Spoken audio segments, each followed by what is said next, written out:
Can't take the money with you when you leave. What you stop for it then? Can't take the money with you when you leave. Best believe I'ma get the cheese while around the city slinging hella G's. You ain't know I'm tax free. How the fuck you don't tax me? Came a long way from sitting on the porch corner trapping around in my Grammys. Now these niggas can't stand me. You get up what you gon' put in.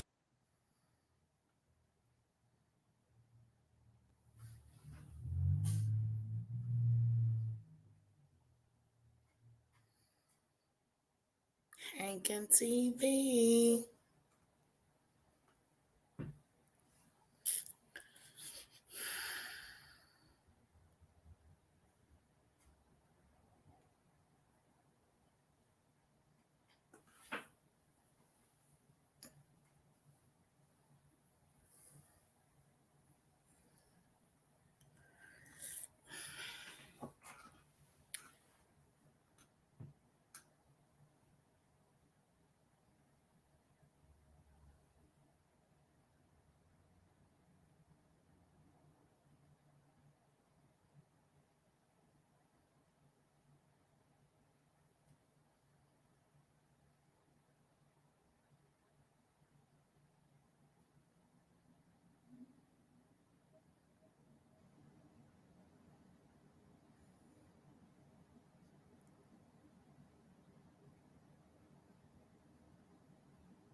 Head on my lap.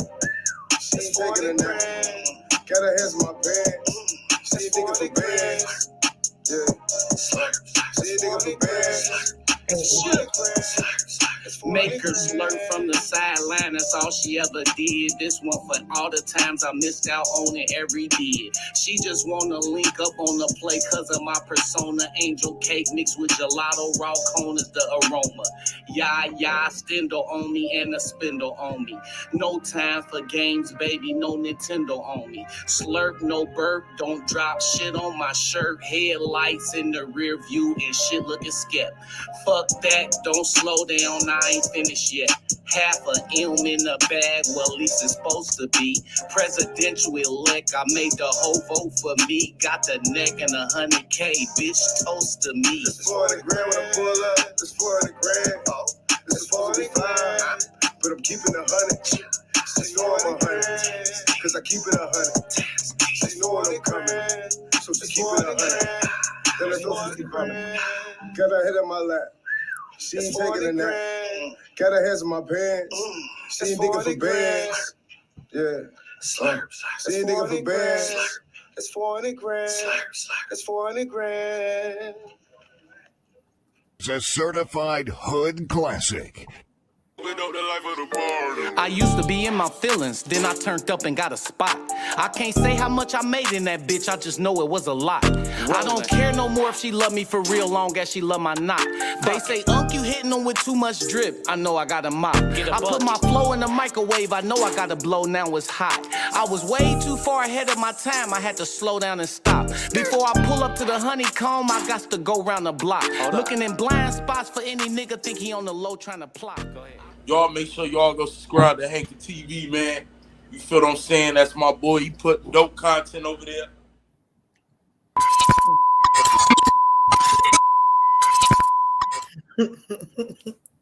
I love it. I love it. I love it. What's up with it? It's your boy JT. If I say I done it, I did it. Thank y'all for tuning in to Hankin TV tonight. Man, I got Kenya Akbar. She's an author, executive director, retired teacher, community activist, entrepreneur, a wife, a mother, and a grandmother. If you can you go ahead and introduce yourself, please? Yes, I'm Kenya Akbar. You said it all pretty much in a nutshell. You know what I'm saying? If I say I did it, I did it. If I say I done it, I did it. You know, it'd be a lot of capping out here. People be capping and perping and lying. So if I say I done it, I did it. Okay, tell us where you're from. I'm originally from Detroit, Michigan. I was born to a wonderful mom and dad in their younger years. So we had some poverty and some struggle, and my mom ended up coming up here, following behind one of my little sister's dads that was in CSU. And, from there, I ended up with two more sisters and just stayed here. She met somebody here, and we stayed in this area and made our life here in Dayton. Like that was back in the 80s, the early 80s. I got here probably about 1980 when I was 7 years old. So I went to all the middle schools, high schools, elementaries. I was here. I went to Meadowdale, E.J. Brown, Fairview, Jackson. I went to school over there by Arlington Course and Hilltop. I was right down on Snake Hill. I started off on Moss, played at high grade. So I had a nice little full life meeting people in Daytona, the Daytonians, and really just getting to know people. I went to area hood. I hung in GVC. I hung in Bella Vista. I hung in Five Oaks. I hung in Dayton View. I hung in Westwood. Like, literally. If Right. I say, but what hood was you from though? I really was like in every hood. I lived off of 3rd Street for a long time when I first got here. Stayed in Dayton, Five Oaks, which was right across the street from Dayton View. I stayed there, and then I called myself grown at 12. At 12, I jumped off the porch head first, and I just really did float around the city. Like I met you, you lived in Westwood, bro. So right. I was pretty much a little bit everywhere. I was a community activist when I was 12. And you can vouch if I say I done it, I did it. But so you done done a lot. Like I say, you done worked in the community. You're a retired teacher. You're an author. You're a community activist. So where did you start at? You know what I'm saying? Where did you start at on your journey? In my journey, I started off, my grandmother said I could argue anything. I was going to be a lawyer. So I started at St. Clair. I was going to, paralegal studies. My plan was to then matriculate to a 4-year college. But when I started taking law classes, I was like, pre-law, I said, I really don't want to work with criminals. I'd rather work with people before they got in trouble. Because I was a troubled youth. Like, went to DH 8 times. I mean, I was off the chain. I used to fight you if you looked at me funny. Like, what's up? Like, I was just like that from a young age.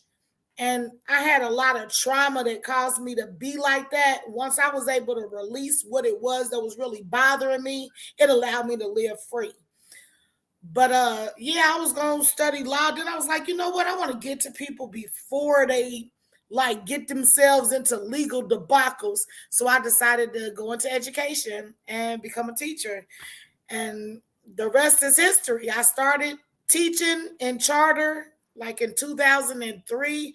I taught for about 10 years in charter. And then I went to Dayton Public and taught there for 7 years. Okay, so growing up, you know what I'm saying, and moving through so many different hoods, did you get in any trouble as a youth? I told you I was about to go to Scioto Village, juvenile women's prison. And honestly, it was the help of Roy K. Hollis and Sharon Goins that kind of saw the light in me. And they was like, nah, I think we need to give her one more chance. They sent me to boarding school. And boarding school changed my life because I was under so much peer pressure and just so much influence by my environment. When I was able to get out of that environment and just really see my own personal potential and what I could do when I really put my mind to it, I found out I was smart. I kind of knew I was smart anyway, spelling at the age of 3. I knew I was smart, but I kind of forgot.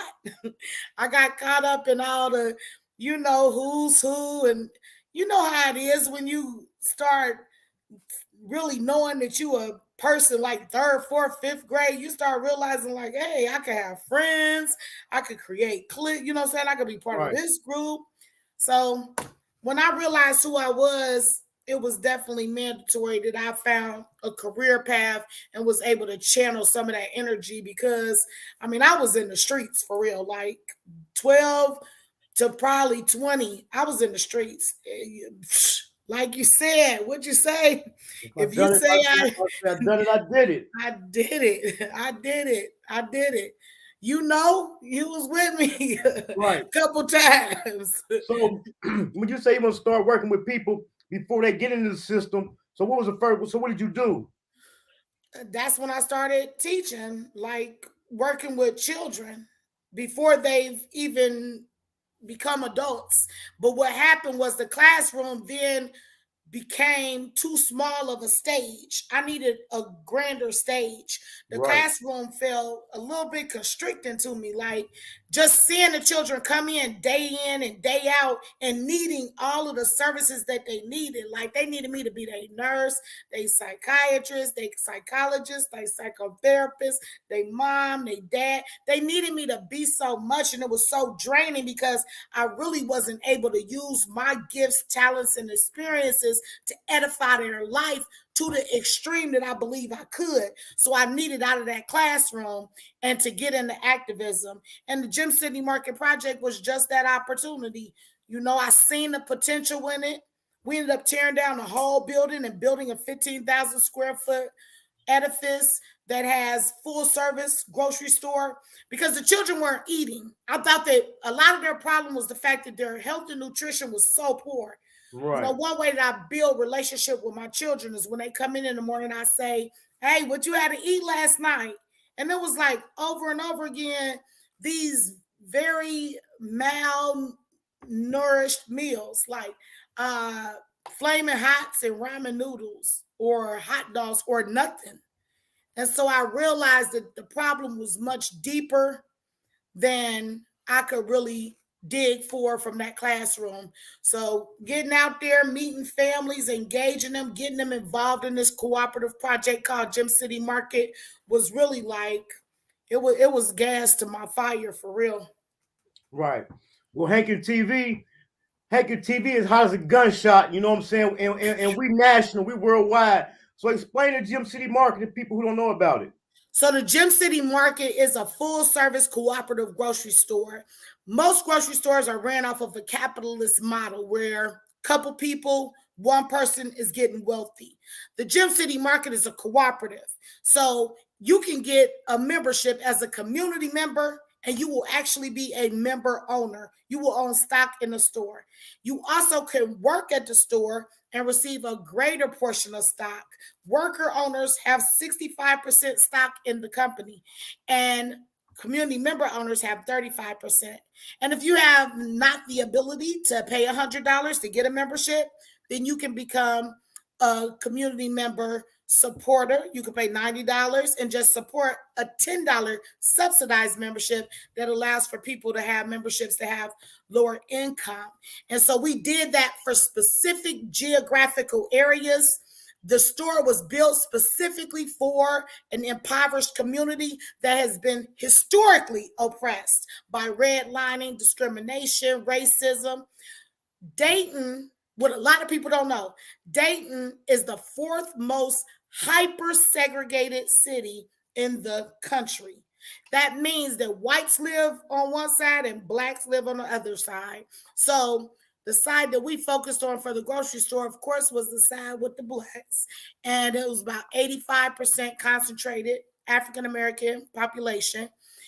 Median income like 35, 27, 35, somewhere between there. And they needed help. All the full service grocery stores had moved out, so people had to travel far. If you were a senior citizen or a child, you didn't stand a chance because you got to pay those high prices at the convenience store for low budget food. So we built a grocery store. And it's not just a regular grocery store. We have a black owned barista, Third Perk, shout out Juanita Darton. We have a teaching kitchen, which is 6 stations. You can come and use this space if you want to use it. It's certified, licensed. We have a community room and we have a clinic. So the dream is yet being manifested. we're asking community members in our area to get involved.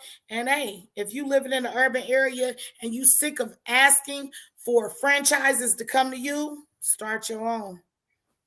Right. That sounds like an awesome project. Yes. Are you thinking about doing any expansions? Yes, actually, Gem City Market stays in negotiation with community members who are interested in starting satellite sites.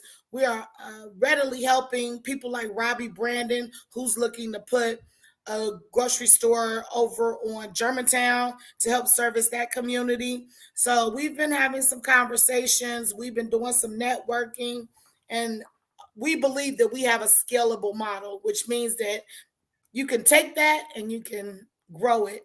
I'm not as actively engaged with the market per se, because I don't know if you notice, Colorado, what they call you now, James. Hey, if I say I done it, I did it. I don't know if you're aware of this, but every community needs four things. Needs a grocery store, a bank, a hospital, and a school. So by putting a grocery store in a community that had been historically disenfranchised, it ran the risk of gentrification. Gentrification is the act of white flight reversal. So back in the 70s, when integration took place, blacks were allowed to go pretty much anywhere we wanted to go in the country and eat anywhere and patronize anywhere. Massive white people just moved away, and that's how they formed the suburbs. Gentrification is them coming back from the suburbs and moving back into the urban areas, and all of that high income, there's a huge disparity between what a black person makes and what a white person makes. Well, they're bringing their high incomes back to the cities, and they're raising the rates on everything to the point where black people that's been struggling and striving, not being able to get a home loan, not being able to get an equity loan, a business loan, they're being outpriced out of their communities. The average city has 65% home ownership, 35% renters. In Dayton, it's flopped.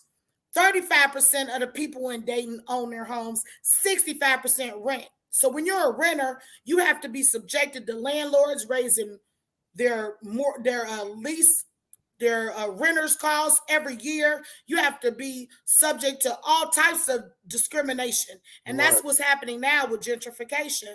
Basically, Dayton is being taken over by the people that left in the 70s, 80s. Those families coming back, and they easily, you look downtown. Downtown is fully gentrified, but it's coming across the river. And we don't want the grocery store to be the reason why. So what we've been doing now, what I've been focusing my energy on is Unified Power. It's a community land trust and real estate investment cooperative. I just struck a deal with Design to Build, young black architectural firm that are looking to secure a warehouse where we can produce prefab cargo texture homes. We're looking for people in city and county government interested in networking in Lincoln that will give us lots.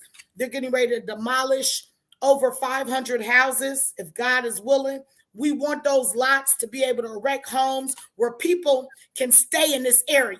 Because what I don't want to happen is for the mind. What does your brain do when you live in a community that's dilapidated and divested from? This community, Westwood, Dayton View, Five Oaks, GVC, it's been going down ever since the housing crisis. We've been seeing houses, more and more houses vacant, more and more people doing drugs, just more and more poorly manicured curbs, just are more and more less mom and pop shops, more and more franchises, fast food. That's called a swamp.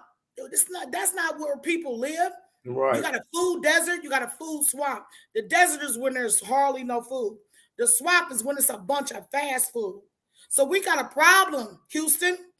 And what we're trying to do is rectify that problem by having opportunities for people so that their mind is not messed up. Like as a black person, we couldn't make this community work. But these white people come here and they can make it work. Be not dismayed, though. Understand the system. The system has been rigged against us. And if we do not take strategic, methodical plans to make it do something different, it'll keep doing what it's always done. Gentrification is taking place in major metropolitan areas across this country. So they know how to do it. Yeah, happening. But do we know how to do something different? Right. Shout out to Tasha Marie for the $10 super sticker. All right. Explain to people about the Unified Power. Unified Power is a community land trust and a real estate investment cooperative. And what it does is it allows for us to take land, purchase it, and then lock it into fair market value or not to increase up to a certain percentage. So whoever gets the house on that property shares equity with us as the land trust. And it's normally a very fair split, like 75-25, 80-20. Our board is yet to vote on those particular sets of criterion. But as soon as we do, you know what I'm talking about? So pretty much that land, we share equity with the homeowner. And we make sure that that homeowner doesn't face foreclosure, that they get some wraparound services as first-time home buyers. We want them to be able to enjoy the picket fence, you know, the big house and the picket fence. Think about it. All these people renting, they never get to own a home, know what equity is like.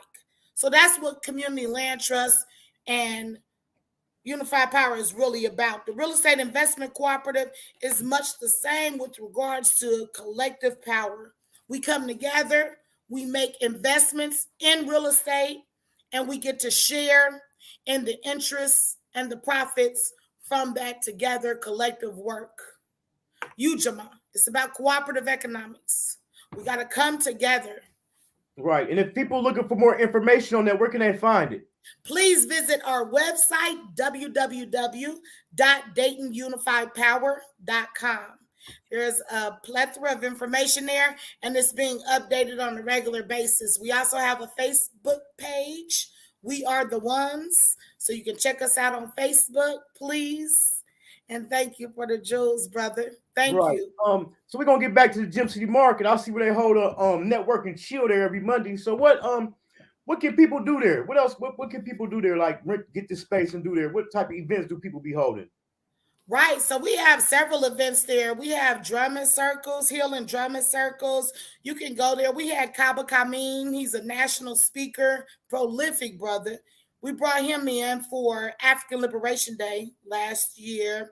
So we try to make sure that every year that we do something really like exponential, really getting people's attention and really supporting and building our community, because it's critical that we understand who we are. Self-awareness is a very, very major issue with regards to our community. We have to know ourselves. So we have a lot of self-awareness activities.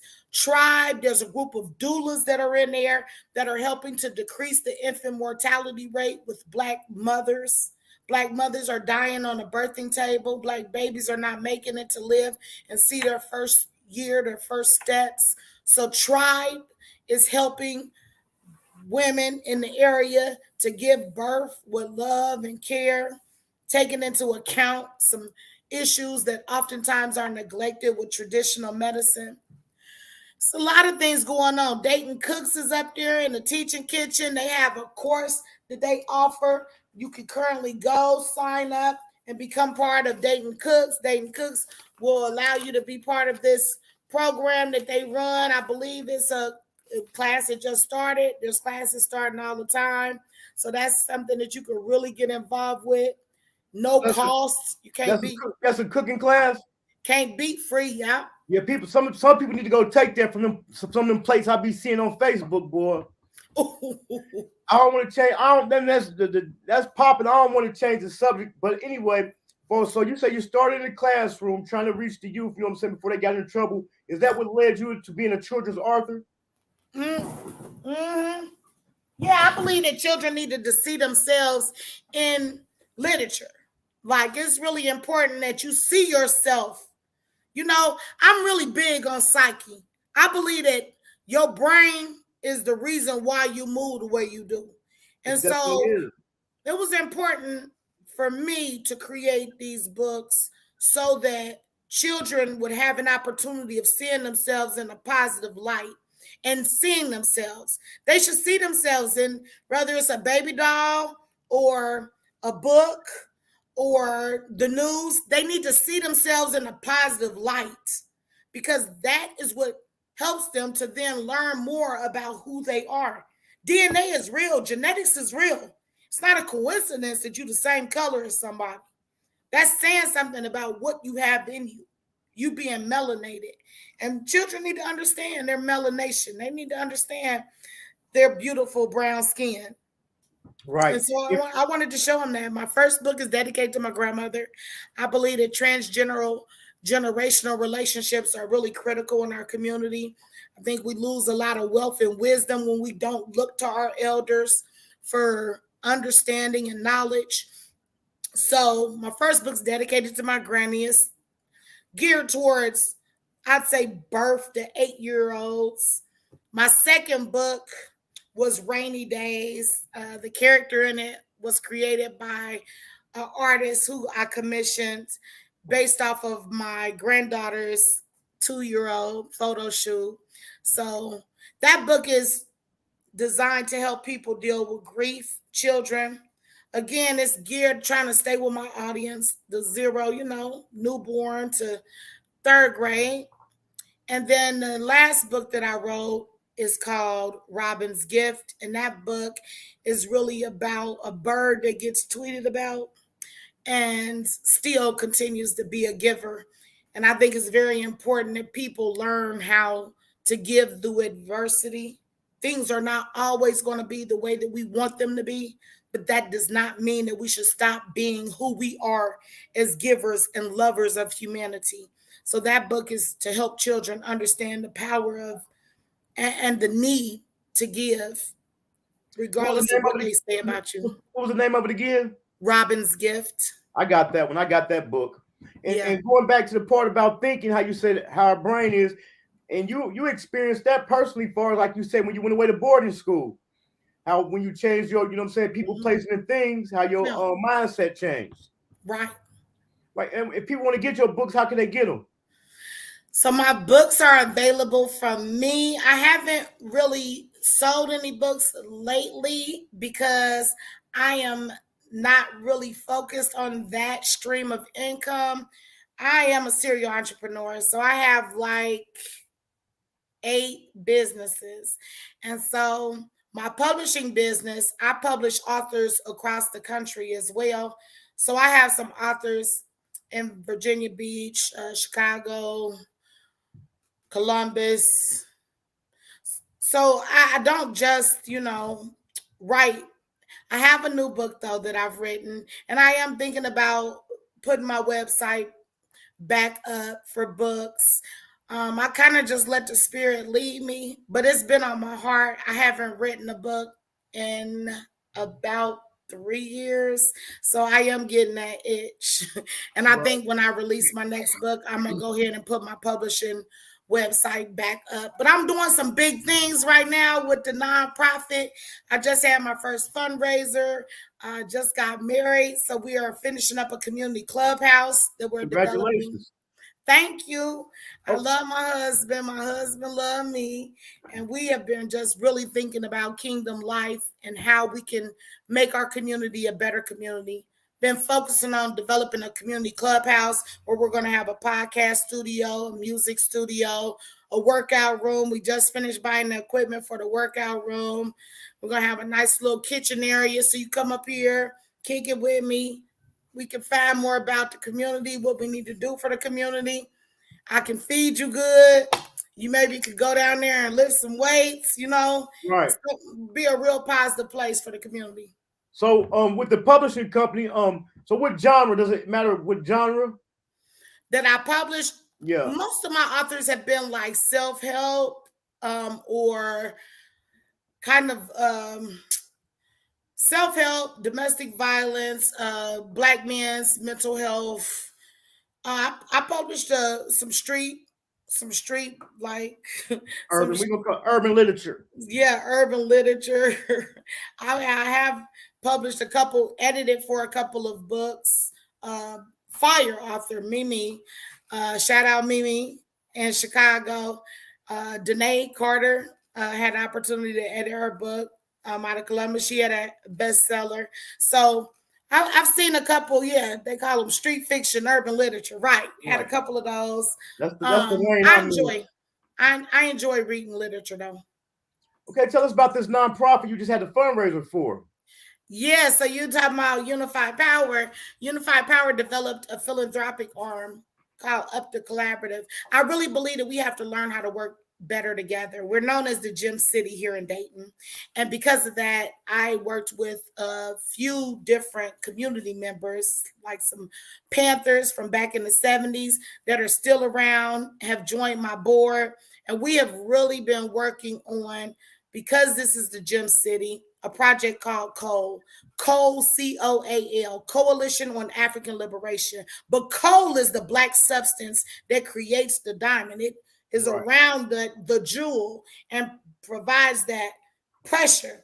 So we've been really working on this coalition in order to be able to have this charitable opportunity to give to the communities that need it. It's going to take a lot of strategizing, planning, and organizing for us to get out of this rut. It can't be just one activity, one-off events, siloed operations. We have to learn how to work together collectively, how to be connected.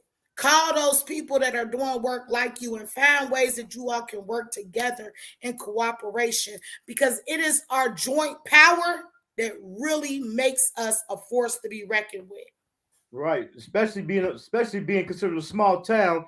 It is crazy that you touched on that because a lot of the artists and entertainers that I've interviewed here on the channel, and Yeah. that's from the city that has made it. And I Yeah. asked them, I said, why you think Dayton hasn't made it again, or what's the holdup? And the first thing they say is people refusing to work together. That's a major issue. We could go, listen, there's a old proverb that says, if you want to go fast, go alone. But if you want to go far, go together. Anybody can go fast, but don't none come fast but an accident.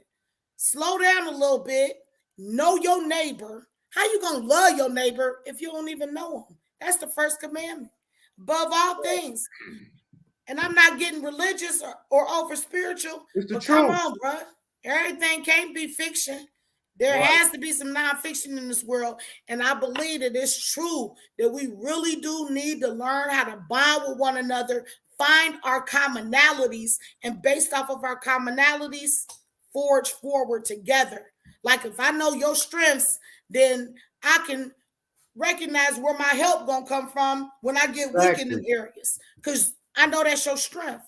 We need to know not only ourselves, because you got to be able to identify your own weakness to be able to ask somebody for help Right. from their strength. So you got to know yourself. So once we learn ourselves, then we can help our families, then we can help our communities, then we need to look towards economic and political power. If we do those 5 points of accountability like they teach us with New Era, we can really transform our city and our lived experiences. Right. So we covered Unified Power, we covered the Gym City Market, we covered the publishing. What's the next one? New Era. Entrepreneur. Yeah, I mean, New Era, this clubhouse, like we looking for major action this coming 2023. You know, my goal is to raise 500,000. I believe that I'm going to do it. There's no reason why I shouldn't. Nobody is really doing this work that I'm doing, because most people are thinking about themselves. They're thinking about how they can make themselves wealthy, how they can be at the next level, how they can compete with the Jones, you know, how they can do this for themselves. I'm thinking I can't do nothing for myself until my community is where it needs to be. Doing a lot of work with Dayton Flight. You know, I believe in our power as a people, and I believe it comes from collective work. So I've been working with Dayton Flight. It's a black league that started in this country in Detroit, my hometown. I've been working with New Era, which is also a nonprofit that started in Detroit. It's a community action organization. They have hood to hood programs. They've been finding a lot of these missing children because people think that snitching is so bad to the point where we won't even tell when somebody is sex trafficking our babies, our little girls. So we've got these organizations that I'm working with really just to bring a change in our community. That's something that's substantial. Like I said, we need exponential change, not just little change. So right now you could go downtown if you wanted to support me at the Hub, 31 South Main Street, and participate in a silent auction where you could get a photograph that has been taken by students at University of Dayton. And I'm excited about this work. It's moving. You know, anytime something moving, you're gonna have change. Right. Now we already know the number one thing is working together. But what's the first thing you think need to happen besides that to kind of prevent the gentrification is coming? Because it's coming. You see it everywhere in Dayton. I mean, like you said, cooperation is really critical. If you have a house, don't sell it. Don't sell your house, because trust me when I tell you, even if you're a selfish person, the house gonna be worth more in the next 5 years than you could ever imagine. Don't sell your property. Hold on to your property. Get involved. Get involved, because money move. And when you start moving, trying to move ahead of money, sometimes you miss your blessing. So just like slow down, hold on to your property. This is not the time to sell your property. This is the time to just really batten down.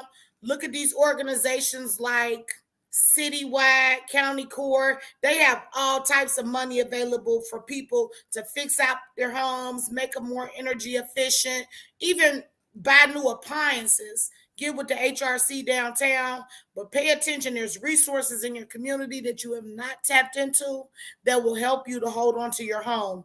Hold on to your home because it's about to be worth some money. And your community is getting ready to be beautified. So you want to stay. It's going to be a different city here in the next 5 to 10 years. It's already coming because, as you know, they already was doing it in the Bright Dunbar area. Oh yeah, yeah. Now they moving into Westwood, because if you see, they redoing Western Manor, the coast. I seen that. I was over there. We did, actually, my nonprofit, we did some living room makeovers when it was really impoverished. It was only families that were experiencing low income allowed to live over there. And they had those people, I do not even want to talk about. I'm talking about rat infestations, holes in the walls, yellow water. Just the people over there were imitating their environment. As chaotic as their homes looked, that's how their behavior was. When you go over there, you might see a group of people just going to fight somebody, or a bunch of, young guys standing out selling dope. Like it was the hood. It was the hood. And it was a trap. Trap means trap. Like you really need to find your way out that trap, bruh. Y'all need to watch Untrapped too. Big shout out to Lil Baby doing this thing. Y'all need to pay attention to these people out here that are really dropping jewels and knowledge. It's time for us to get untrapped. But I definitely noted, and we need to understand, there was a time when Black people couldn't live in Westwood. I've interviewed families. We put together this civil rights book last year for African Liberation Day, and it has lots of history about Black people in West Dayton who have basically fought for civil rights, fought for people's lives and to be equal, to be treated equal. And I interviewed people that said you couldn't even buy a house in Westwood if you was Black. They told me, this one good dude told me, he said that the only way he got a house in Westwood is that a white man took his money and went and got the house.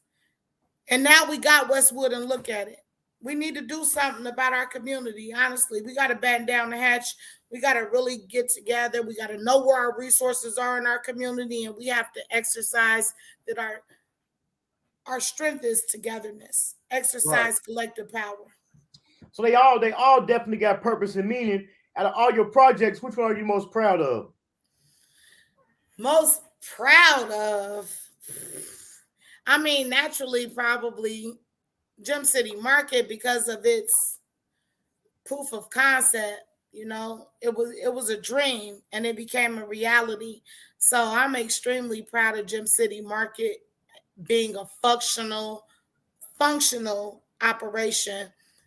But as executive director of Unified Power and our nonprofit Up the Collaborative, I'm really having the opportunity to see what it takes, the mechanics of being able to operate a nonprofit.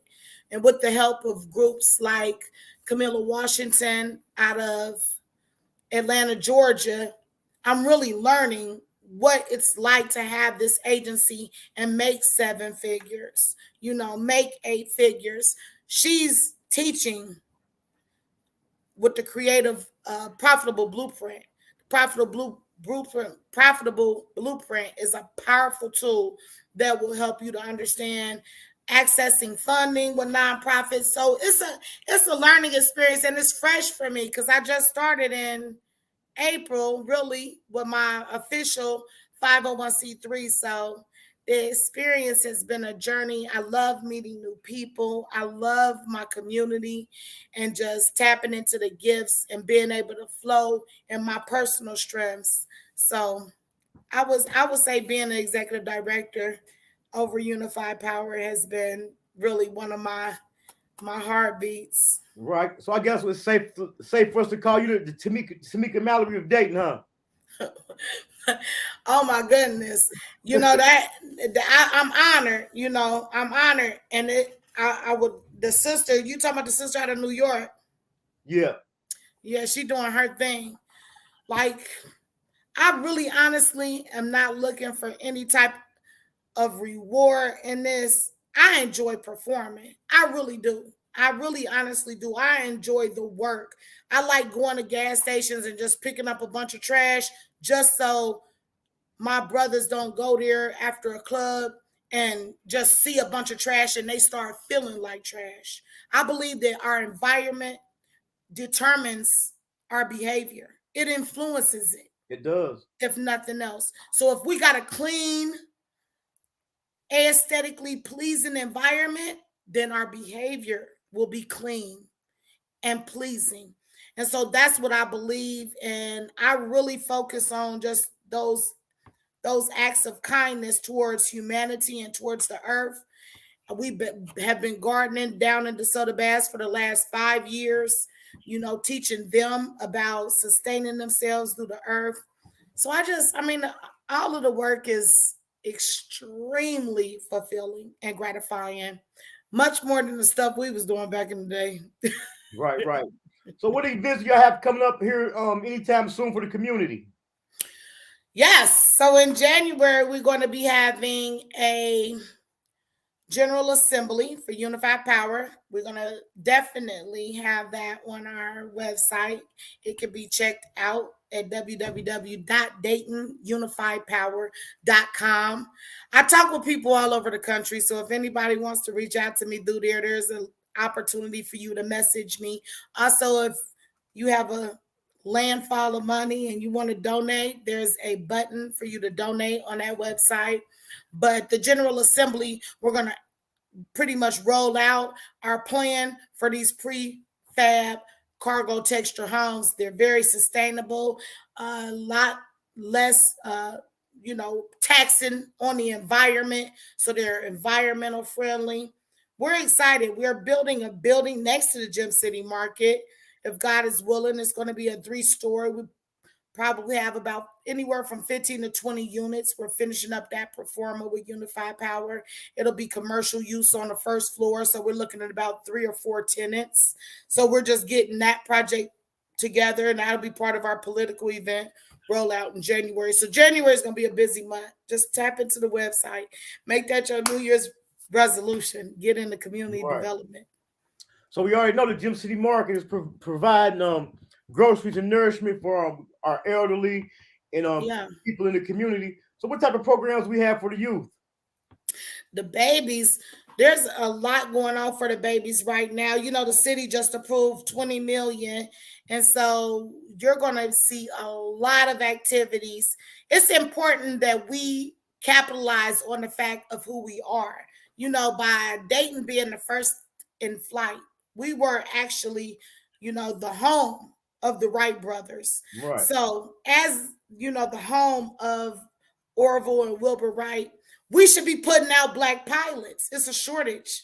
It's a shortage of pilots right now across the country. That's why y'all having all these crazy layovers, canceled flights.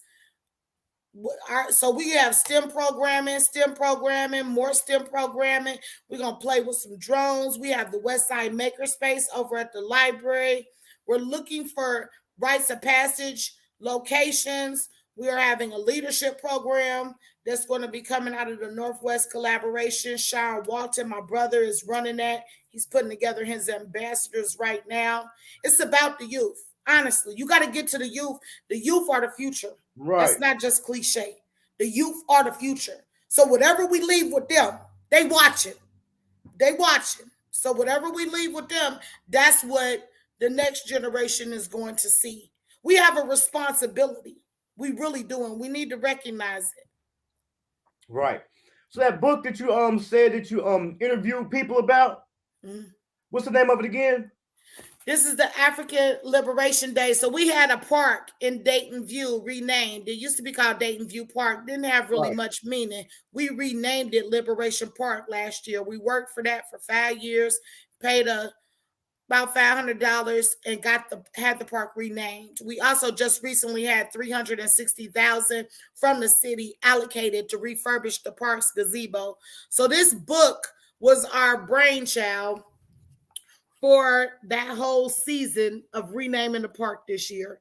And so in this book, African Liberation Day, you can learn about, again, our brothers and sisters that have been in the community. There's probably about 60 of them in here, different brothers. This brother was the first brother, Othalie Waters, the first brother to ever work for the city.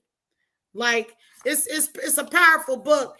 And I say brother to work for the city. I mean black man. Black people couldn't work for the city. He was the first one, Othalie Waters, and just a real trailblazer for his family. And this was really an opportunity for us to learn more. You see, the blessed are those who struggle. It's a campaign that we do every year around African Liberation Day in May, right around Malcolm X's birthday. And we recognize 10 community members. This book has all of the people that we've ever recognized in the last 3 years. But each year we traditionally just recognize 10 people in our community who have been boots on the ground, whether it's civil rights, community development, social enterprise. Those people have pretty much put their life on the line or put their life on hold to see the whole community grow, not just themselves. Right. And the reason I asked you about that, because I've been thinking about doing a film on historical Dayton. And one of the parts of it was going to be, I was going to interview people that, like you say, had their boots on the ground and was part of the struggle in the early days of Dayton. You know, I got the list for you.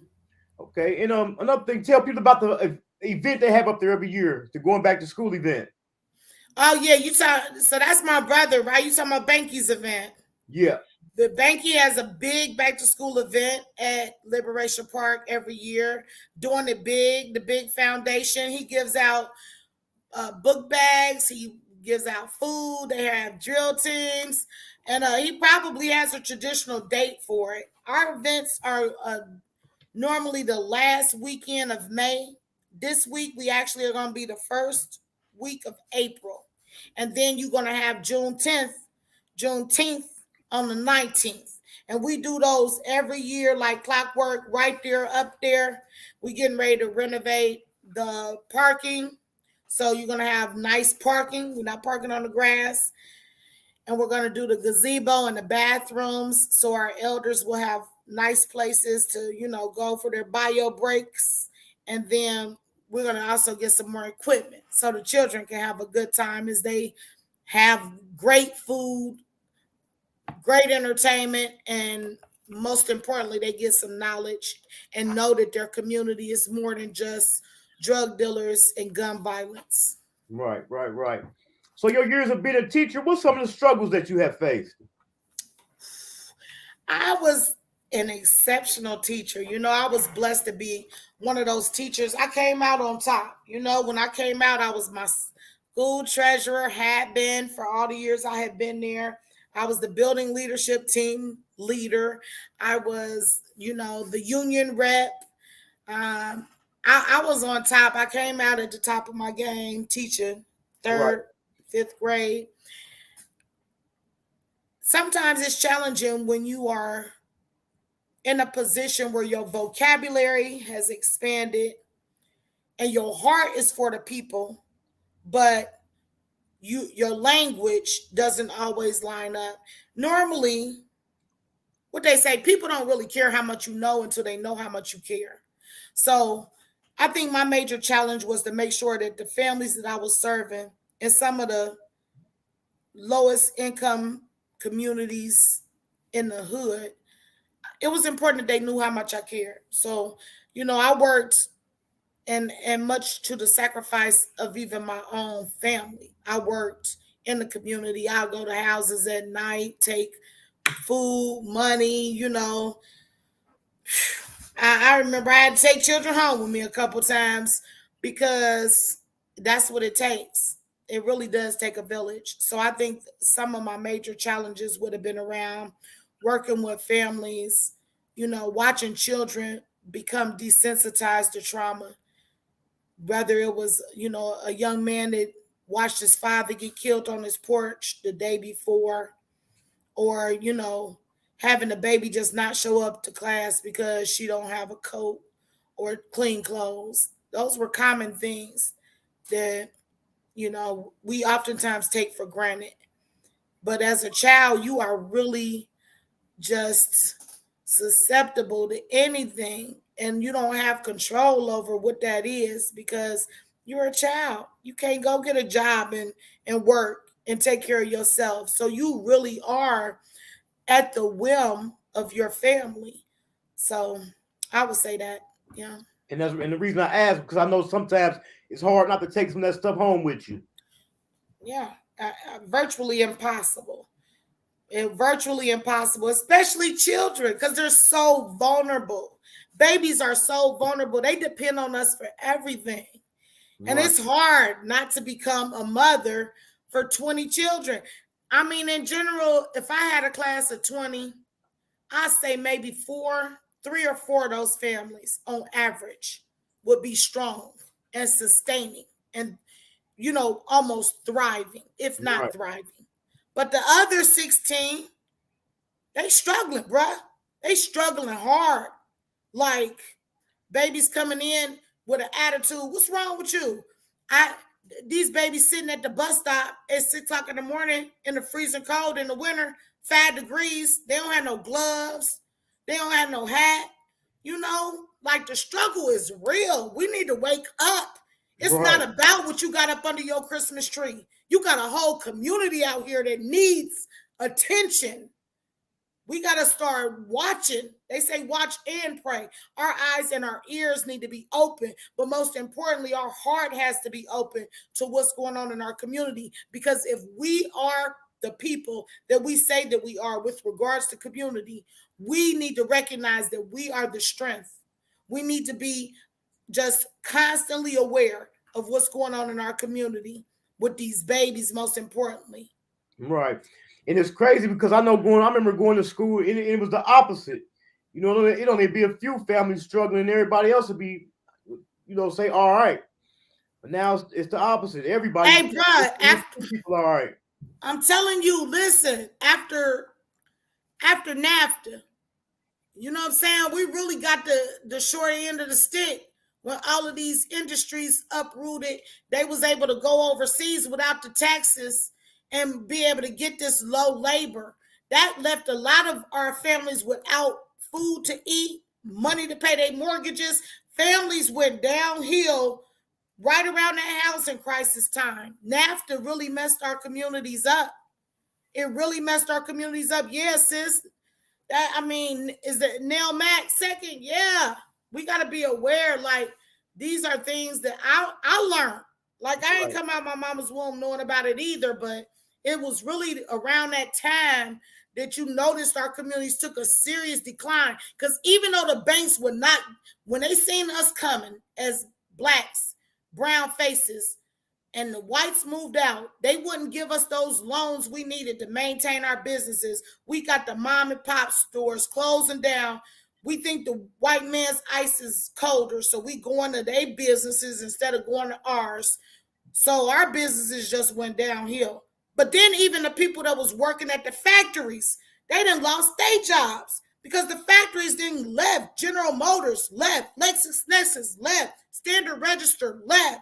All these big names that was like people was eating off of them, gone.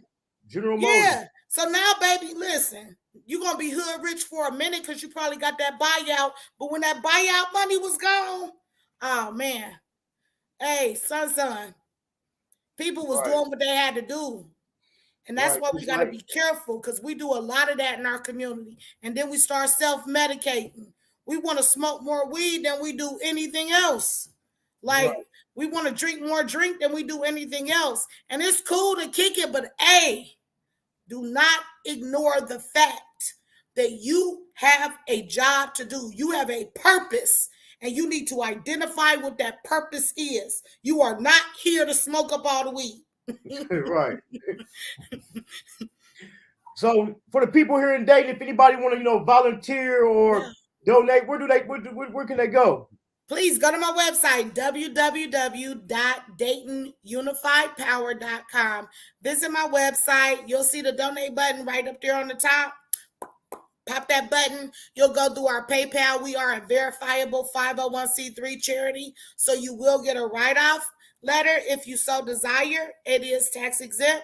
We at the end of the year. I know some of y'all got about what? You got a few days before it's time for you to close that book, close that accounting book. So now's the time if you want to give to a worthwhile charity, nonprofit, Unified Power, Up the Collaborative. We would love to be able to help you with a tax write-off and also get the funds that we need. We want to hire 2 part-time staff members. We really are launching a huge push where we're going to go out, knock on doors, find out who's hurting in the community for January, February, and March. So that's what your funds will go towards. We really are taking our community serious, getting these children involved and just making sure that we have more than just the opportunity to survive. We have the opportunity to thrive. Right. And also on the website, will people be able to find like a list of resources? Yes, you can. You can go on the website. Our mental health, domestic violence, homelessness, all of those are going to be uploaded for the new era work that we're doing. We put together a brochure and we're going to be uploading those onto our website. Yes, they will definitely be there by January 1. Right. This right here was most definitely very, very informative for the community. Good. Anything else you want to touch on? Man, I'm just proud of you. I want you to know that, you know what I'm saying? I understand that oftentimes people take the easy way out. And I think we both started off on that route. But I'm proud of you that you decided that you was up for the challenge. You could take a little bit of challenge. Right. I'm tired of being tired, boy. Tired of being tired. Talk about that. You know what I'm saying? Like, we got to get out of these revolving doors. We got to get out of that. We can't just keep going to jail, and because eventually we're going to get caught up. Like, the streets is not where it's at unless you helping them. Like, you don't want to be out there like that trapped. So I'm just really thankful. I think that your podcast is hot. I was able to see my little Johnson boy on here. I saw Erica doing her thing. Ebony. So just keep up the good work. I can't wait to see who you're gonna have next on here. I got fire coming up, but it's good that you brought it up. Do y'all have any? I got a friend about to come home. He did 32 years. Do y'all have any resources for people coming home from prison, ex-felons? Yeah, I know a few resources for ex-felons, re-entry citizens, some opportunities. Tell them to reach out. Right, I most definitely will.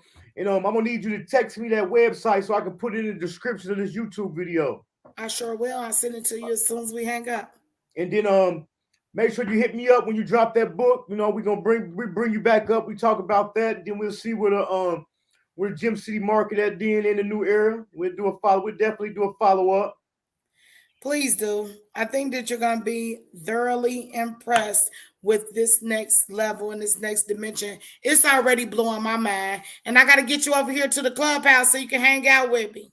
Oh, yeah, I'm definitely going to come through. I've been thinking about coming out to one of them networks and chills on Monday nights. All right. Let me know which one. When you get ready to go, hit me up. I definitely will shoot up there. All right. If I'm not already there. All right. Don't forget to send me that website. I will not. All right. Thanks. Bye. You already know. All righty. Peace. What's up? That was Kenya Akbar right there. Then was some jewels for the city right there. And I hope y'all had y'all ears open. As soon as she sent me that website, I'm gonna put it in the description of this YouTube video. They got some good things going, man. You know what I'm saying? Don't nothing good come without no hard work. So we'll have to get out there and get it. You know what I'm saying? Like I said, the definition of Hankin is when you can supply the demand and consistently turn a profit. And last night I had a revelation when I was interviewing Miss Javette Mobley. You know, they got a saying in dating, they call it hating dating, but I'm about to change that. We about to start calling it hanking dating. Because we about to definitely start hanking and dating. When you can supply the demand and consistently turn a profit. If y'all tuning in now, man, y'all might as well come right back in an hour. Because I got Lil J937 coming up. Tomorrow, I got Robert Mackey coming up. He did 23 years in the joint for nothing. He was bamboozled, and many times, long when I was in the joint, man, I ran across so many guys, man. Everybody in the joint innocent.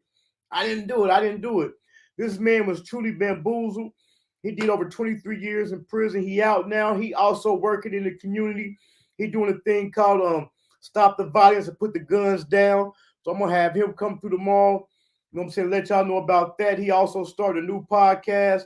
We got a lot of positive stuff coming. But like I said, tap back in at 11 o'clock to catch Lil J937. Then Thursday, I got Peanut Johnson coming up. That's the CEO of Dash Resources. And that's who throw the network and chill every Monday down at the Gym City Market. Now, this is national. So if you're somewhere in a different city tuning into this, man, this is just something for you to better stop through whenever you come through dating or something. You know what I'm saying? So I'm definitely trying to provide some resources and give people a platform, man, and spread their message. Also, man, if y'all know anybody else who y'all want to see on the show, hit me up. Don't forget, send them super stickers through. Hit that super chat, because some of these people, you know what I'm saying, they want to be paid, and I got to get the people what they want. The Cash App work is down at the bottom of the screen. And just anybody who y'all know, man, need a light shined on them, man, hit me up, and we'll see about getting them on the show. Also, hit me up for a copy of Hankin in Love with the Game book and the Hankin t-shirts. And be back at 11. I'm going to holler.